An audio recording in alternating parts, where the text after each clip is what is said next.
Yeah, this is the corner of my garden. I'm trying to make some compost here in this corner. And this is a freshly cut grass which I have put on one side. And this is some new kitchen waste coming over here. Some watermelon and other peels, onion peels, pepper.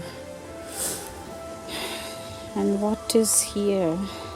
This is a finished compost. Okay, so I have used the garden sieve and try to just do this. And there are a few things which are unfinished. Unfinished compost is here, the big stones and stuff like that. This I'm going to use all around the trees, and it took me around 1 month or just over a month, or maybe one and a half month to achieve this.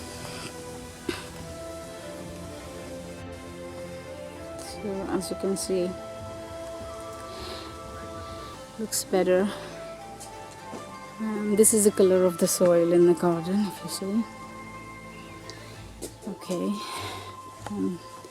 that's the compost.